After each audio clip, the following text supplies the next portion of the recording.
verse 36, and it reads, "Therefore, if the Son of Man sets you free, you really will be free."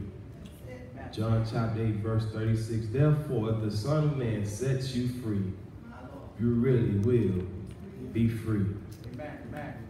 Today I decided to title this message, "What Restrictions?" I have just a simple question, Reverend. What restrictions? What restrictions? If we look in today's society, we see people who are living their lives to the fullest.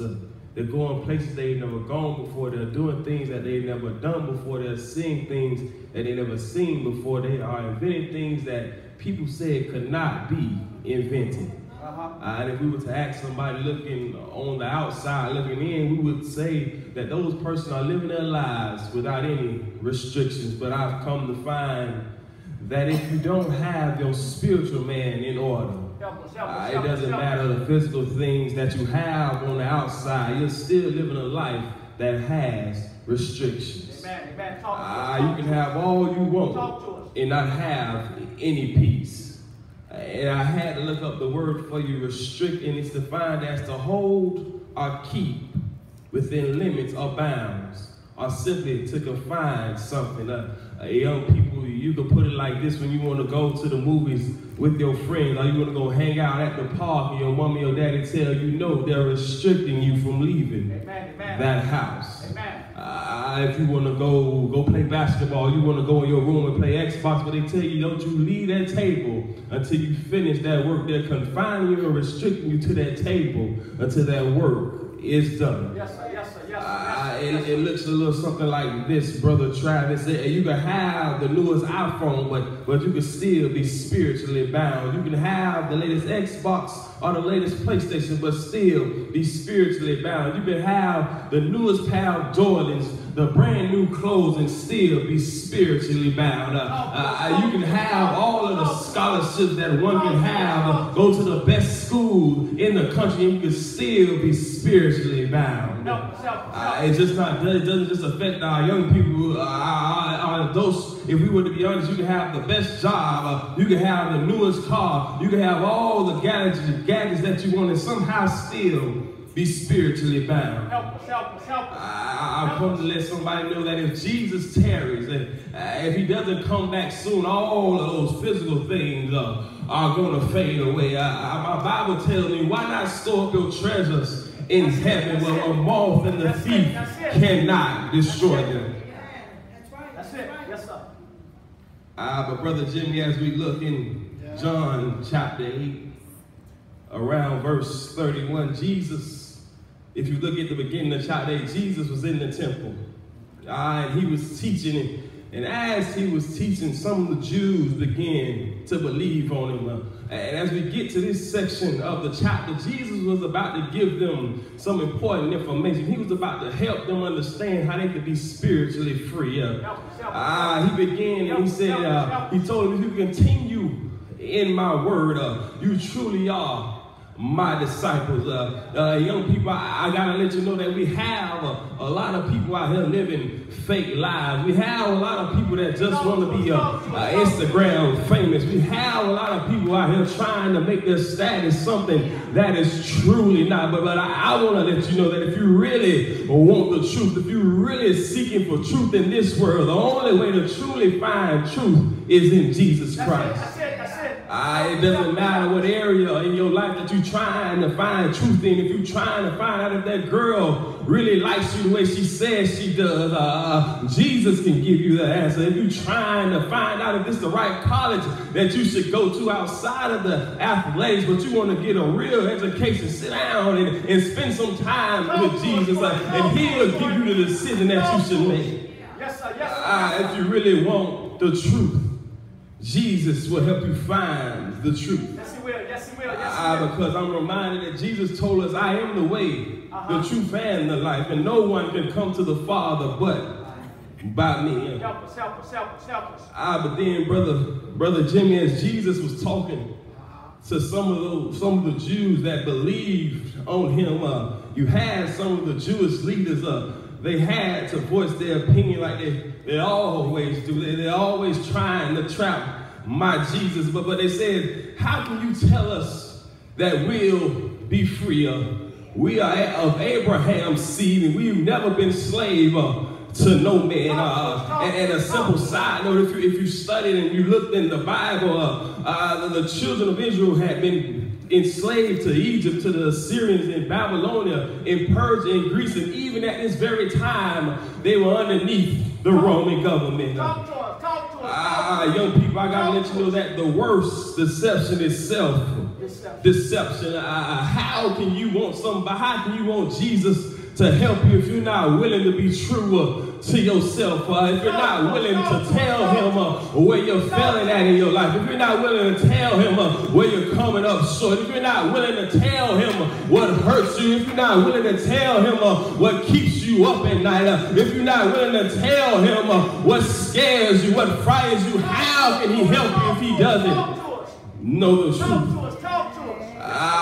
And I know you're saying, Mr.B, you always tell us that Jesus knows everything. Yes, he does know everything, but he also wants to have a relationship with you. How can I assist you, Brother Dominique, if you're hurting in your finances, but you never come to me and say anything? I can't read your mind, but if you come to me and say, I need a little assistance here, I can survey my life and I can go ahead and assist you. We've told you that you already won and the battle has been fought, but the victory has been given, but you can't step out and operate in your victory if you're scared to confess where you're falling short. Yes, sir. Talk to us. Yes, I'm going to leave you. Yes, Lord. Talk to us. But Sister Dranisha, as man always does, since they were stuck in the physical realm, Jesus had to bring them back into the spiritual realm. Help us. He said, if you commit a sin, then you are a slave to sin. And the slave can't stay in the house for long, but the son can stay in the house forever. Yes, sir.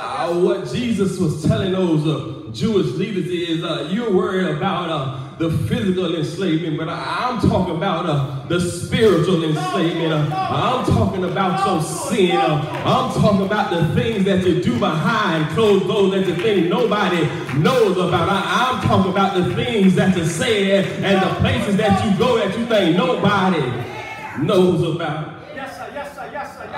Young people, I gotta let you understand that when we become children of God, yes, sometimes we gonna stumble. Yes, sometimes we may fall short. But Jesus was talking about the ones that do it over and over and over and over again. God, I promise if you get me out of this one, I won't do it no more. And when he gets you out of this one, you go over and then you might not do it for a while, but you go right back to it. And you say, Lord, if you get me out of this one, I won't do it again. I know I said over here I wouldn't do it no more, but it was just too good, so I had to try one more time. And then if you get me out of this one, I won't do it no more. And God is faithful to his word. He'll get you out for a third time, and then you step back in that thing for a fourth time. Help us. My God. Help us. I know that sometimes, child of God, that we mess up. But we just got to survey our lives and see what is restricting us from truly living the life that God has called us to live. Yes, sir. And then we get to my verse number 36. He says, if you believe in, if you follow after me and believe in my word, the truth will set you free. And he let us know that if you're a sinner, you're a slave to that sin. But if you change your ways, the Son can get you out and set you free. And then Brother Jimmy came to verse 36 to let them know. He said, therefore, if the Son sets you free, you really will be free. And if we look at the first free, Brother Jimmy, is to make free. It is to free from the dominion of sin. It is to deliver. But then I was like, okay, I'm just going to keep on going. But then he said, the second free is a little bit different. He says, you will be free. That free is talking about somebody that used to be in slavery, somebody that has been set free, or somebody that has been liberated. I just stopped by for a little while, maybe 5 or 10 minutes, to let somebody know that you got to survey your life and see the restrictions that may be holding you back from truly experiencing Jesus Christ as your Lord and Savior. You got to sit down and ask yourself, what's restricting me from living my best? What's restricting me from fully being what God has called me to be? What is restricting me from living this life that I hear my mother talking about? What is restricting me from living this life that I hear my daddy talk about? What is restricting me from living this life that I hear my auntie sing about? What is restricting me from living this life that I hear Pastor Ford teach about? What is restricting me? Oh, young people, we have to make an inward search. We have to look on the inside in order to see what's infecting the outside. Because, Brother Jimmy, as I take my seat, I'm reminded that they led him from judgment hall to judgment hall. But he let him lead him there so we could live a life without restrictions.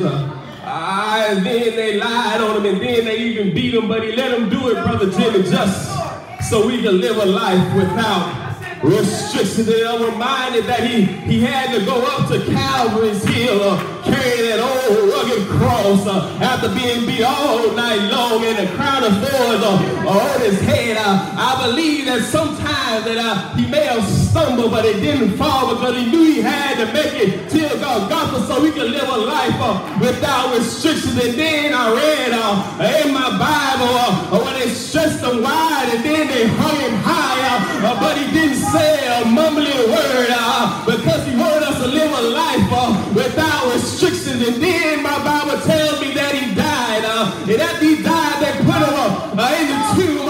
And then I wanted to close my Bible, Brother Jimmy, but the Holy Ghost said turn one more page. And when I turned the page, I saw that he got up early a Sunday morning with all power in his hands. He said, all power is given to me in heaven and in earth. I have this power so you can live life without restrictions. I have this power so you can live a life that's not limited. My Jesus told me greater things that I do, even than he did.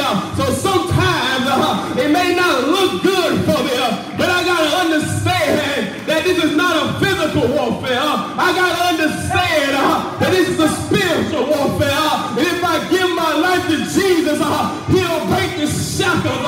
At the name of Jesus, every knee shall bow. At the name of Jesus, every tongue shall confess. You say I can't get into that school. In the name of Jesus, I declare I can get in. You say I can't make the team. In the name of Jesus, I declare I can make the team. You don't want to help me get a job. In the name of Jesus, I declare that the job is mine, and the pay is mine, and the increase will be mine. Young people, we got to understand that we're able to do greater things than Jesus did. We're able to move mountains with a mustard seed of faith. But the enemy, he wants to restrict us. He wants to keep us bound. He don't mind if we walk in here with our three-piece suit on, our polos and our brand new Jordans. But as long as we leave the same way that we came, he's all right with it. It might be some anger in your heart that's restricting you. Somebody might have did you wrong and you can't get over it. and that's restricting you. Somebody at your school may be talking about you, and that's restricting you. Somebody may have looked at you wrong when you spoke to them this morning, and that may be restricting you. But I gotta let you know that God is able. You may live in a single parent home, and you may wonder, how can I make it? So that may be restricting you. You may go to class and say, I don't need to do this. My mama called me dumb. I don't need to do it. My teachers called me stupid. But I stopped by to tell you that that's the enemy trying to restrict you. He doesn't want you to know how much greatness is on the inside.